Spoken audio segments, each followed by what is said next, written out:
El 8 de septiembre se celebra a Santa Etelvina, Etelburga, o tal como sería la traducción actual de su nombre, Etelinda. Que también es recordada como Tati, en recuerdo al apodo cariñoso con el que la llamaban sus padres. Esta reina anglosajona de la casa de Kent, que nació hacia los finales del siglo VI. Y que tiene el honor de haber sido hija del matrimonio compuesto por el rey San Etelberto de Kent y la princesa merovingia Santa Berta de Francia. Y al igual que su santa madre, Etelinda, pasaría a formar parte de la notable estirpe de reinas misioneras y conversoras a la fe católica, de sus maridos paganos. Porque para comprender la nobleza de esta familia, vale la pena recordar, que Etelvina es tataranieta de la reina Clotilde I, la mujer que con sus ejemplos de virtud y caridad, convirtió a la fe cristiana en el año 496, al rey Clodoveo I,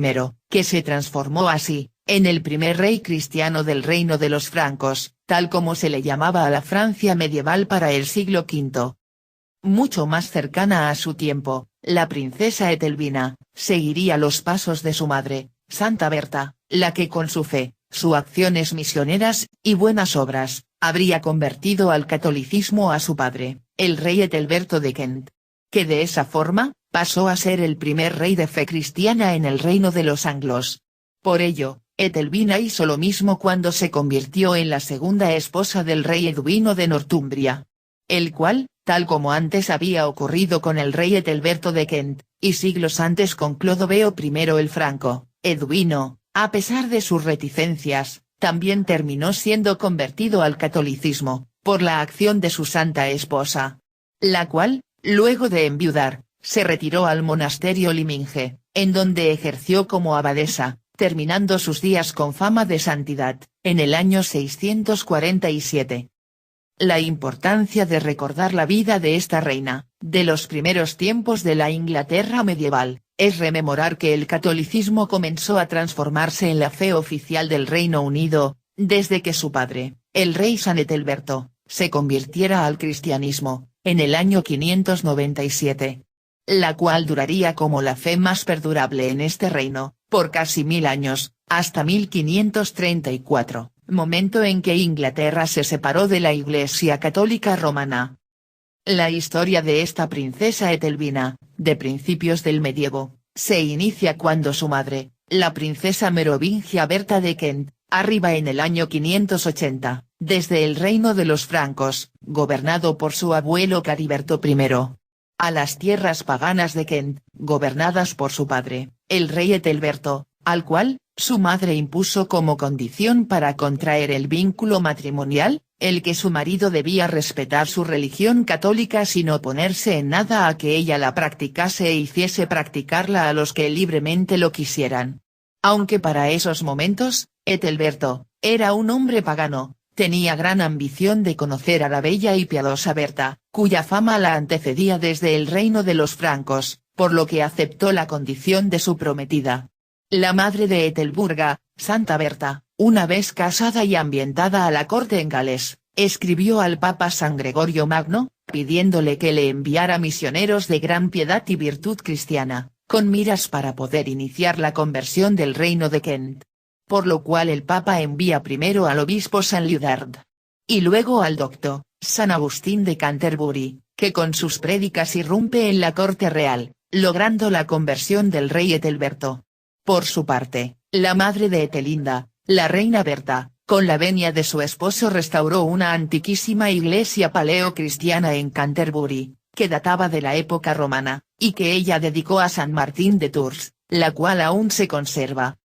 Durante estos tiempos, es que nace Santa Etelinda, hacia el año 599, en Kent. Sus felices padres, los santos reyes, Etelberto y Berta, con gran cariño nombran a su hija como Etelvina, o Etelburga, en honor a su padre. Sin embargo, en privado la llamarían Tati. Esta familia real que disfrutaban la dicha de tener un hijo varón como heredero al trono, y una adorable hija menor, eran muy felices, porque se daban el tiempo de practicar la caridad con sus súbditos más desvalidos, lo que los hacía prosperar por los caminos de la fe y la oración, al igual que lo hacía el reino que gobernaban. La pequeña Etelinda, desde muy corta edad, solía acompañar a su madre Berta, en las visitas a los nuevos templos en construcción. Por lo cual la niña se crió en la caridad cristiana, dando limosna al necesitado y acogiendo al desvalido, y al enfermo. La felicidad de la familia real era total, porque el hermano mayor de la pequeña Etelinda, que la adelantaba por unos 10 años, el príncipe Edbaldo, al menos en apariencia, parecía profesar gran cariño por su hermana menor.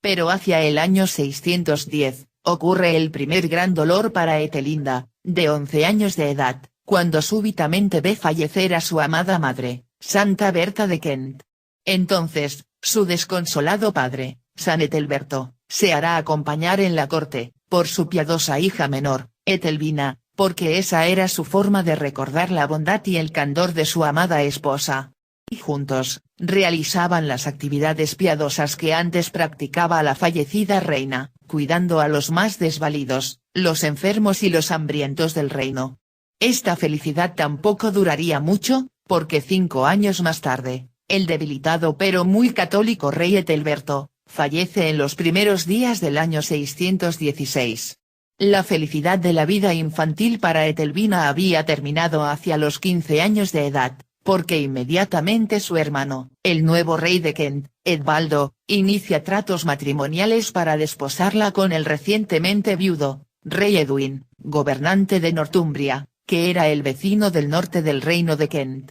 Etelinda sabía que siendo la única princesa, debía servir a su reino, y qué mejor forma de hacerlo que ser ella misma, la portadora y misionera de la fe de sus santos padres, al reino pagano de Northumbria, gobernado por su futuro esposo. Pero imitando las acciones que su madre había tenido con su padre, la princesa Etelinda escribió personalmente al rey Edwin, poniendo como condición para contraer el vínculo matrimonial, que su marido debería respetar la religión católica que ella profesaba, sin oponerse en nada a que ella la practicase e hiciese practicarla a todos aquellos pobladores que libremente lo quisieran. Las cartas escritas por esta princesa se han conservado en las crónicas sajonas, las cuales dicen: al rey Edwin, le digo que según mi santa fe, no es legal casar a una virgen cristiana con un esposo pagano, para que la fe y los misterios del Rey Celestial no sean profanados por su convivencia con un rey que es completamente desconocido para la adoración del Dios verdadero.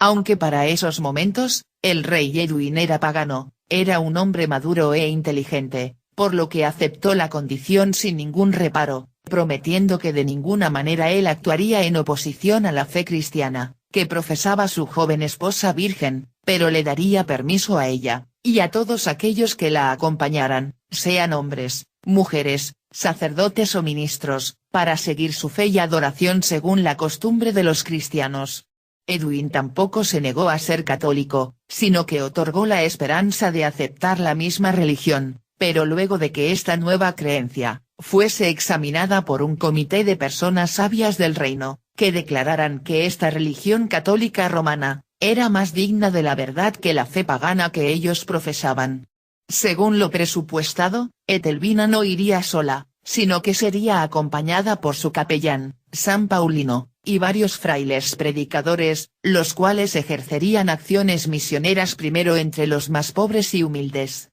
para luego tener acercamientos con el rey, para lo cual sería fundamental las actividades misioneras de la reina Etelinda, que igualmente, con mucha prudencia, desde un principio, comienza a hacer actividades caritativas, a imitación de las que hacía su santa madre, la fallecida reina Berta, con los más desvalidos del reino, lo cual en fin de cuentas terminó agradándole a su marido, porque le atrajo fama y buen renombre al palacio real, pues Etelvina hacía el bien, aduciéndolo a nombre de su rey y marido. San Paulino, el obispo que había venido con la reina, desde el territorio de Kent, era un hombre amado por Dios, que se había instruido en la fe bajo los escritos del gran Papa Gregorio Magno, siendo perfeccionado en su acción misionera, por el anciano San Agustín de Canterbury, el cual lo nombró obispo de York en el año 625, poco antes de enviarlo a misionar al reino de Northumbria. Por una coincidencia de la divina providencia, tal como había ocurrido un cuarto de siglo antes en el reino de Kent, el cual había sido convertido al catolicismo por este mismo San Agustín, apoyado por Santa Berta. En esta oportunidad el misionero San Paulino, discípulo de San Agustín, fue apoyado por la hija de Berta, Santa Etelvina. Pero esta vez, ambos debieron trabajar y esmerarse mucho en la fe, haciendo mucha oración y penitencia, no solo para retener a los que los venían acompañando desde Kent, para que no apostataran a la fe, porque las fiestas paganas estaban colmadas de pasión y lujuria, e incluso algunos hombres de piedad entraron en crisis, tras sucumbir a las tentaciones de las fiestas bacanales orgiásticas que se celebraban en los solsticios de verano. Lo que le significó tanto a la reina Etelvina, como al obispo Paulino, el redoblar sus rezos del Santo Rosario y la lectura acuciosa de la Biblia, para poder mantenerse estoicos y alertas en la fe católica, sin perder oportunidad para poder convertir a algunos de los paganos a un estado de gracia por su predicación.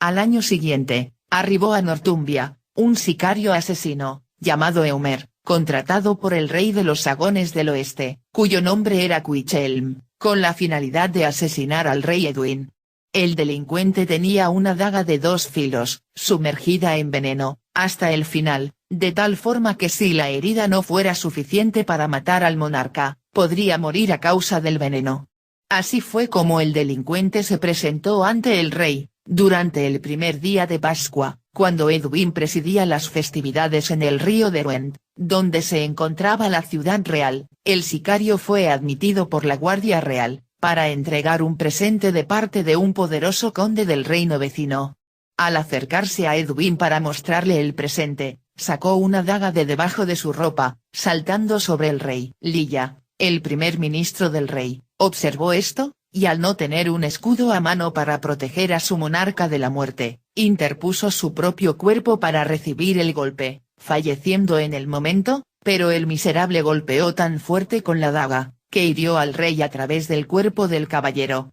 Al ser atacado por todos lados con espadas, el asesino también mató a otro soldado de la corte, cuyo nombre era Fortere. En esa misma noche sagrada del domingo de Pascua, la reina Etelinda, se encontraba dando a luz a su hija, llamada Inflit. El rey, en presencia del obispo Paulinus, dio gracias a sus dioses por el nacimiento de su hija, y el obispo, por su parte, se esforzó por persuadir al rey de que, la confianza en Cristo, habían obtenido la curación del rey, y también que la reina hubiera podido dar a luz a su hija con seguridad y sin mucho dolor. El rey, encantado con sus palabras, prometió que si Dios le concedía la vida y la victoria sobre su enemigo, abandonaría sus ídolos y serviría a Cristo, y como promesa de que cumpliría lo juramentado, entregó a su hija recién nacida, a Paulino, para ser consagrada a Cristo. La bebita, fue la primera cristiana bautizada de la nación de Northumbrians, en Whitsunday, con otros 12 miembros de la familia real.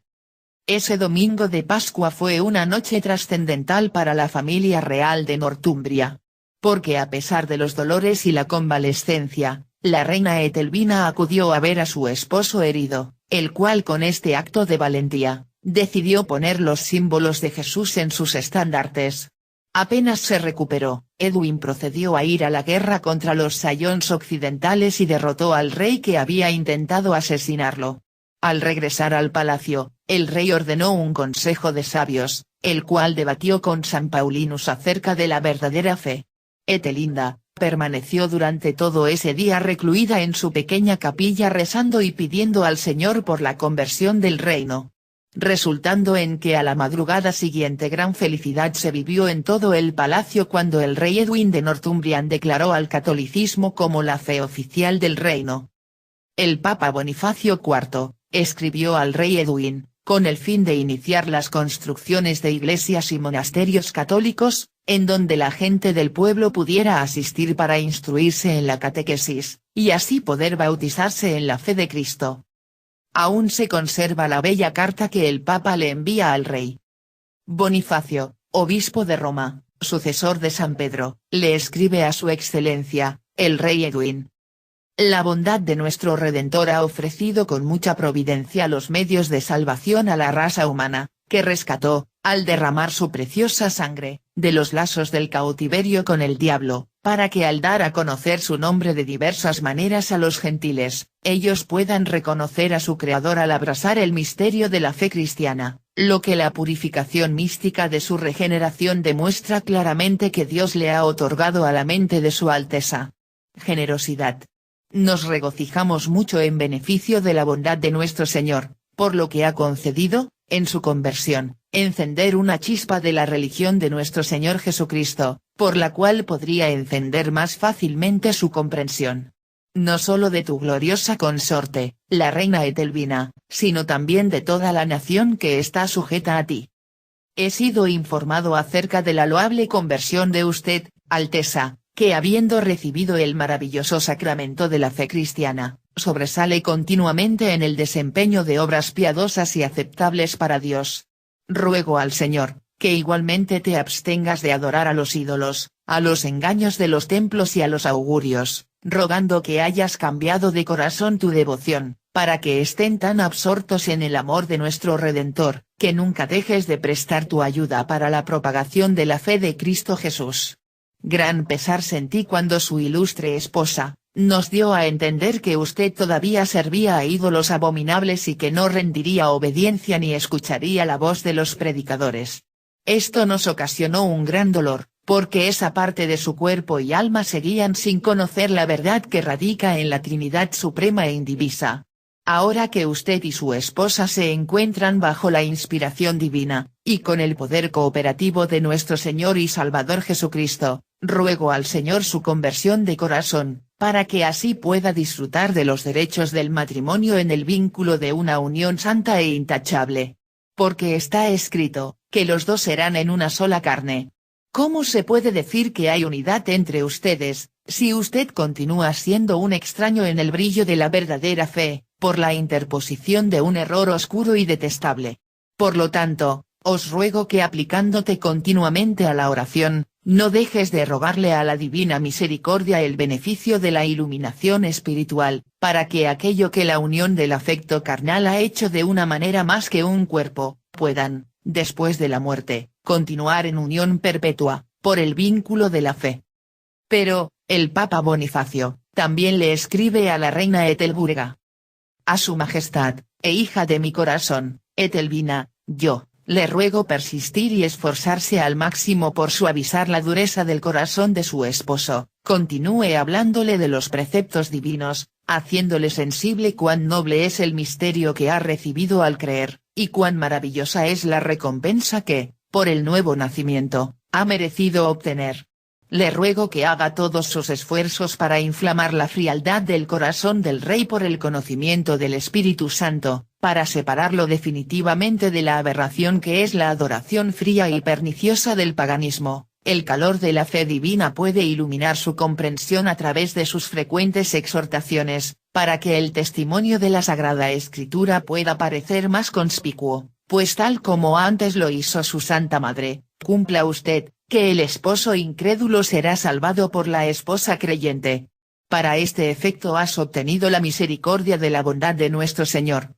para que puedas regresar con mayor fruto de la fe y los beneficios que se te confían, porque con la ayuda de la misericordia divina, no cesamos con oraciones frecuentes para rogar que puedas realizar lo mismo.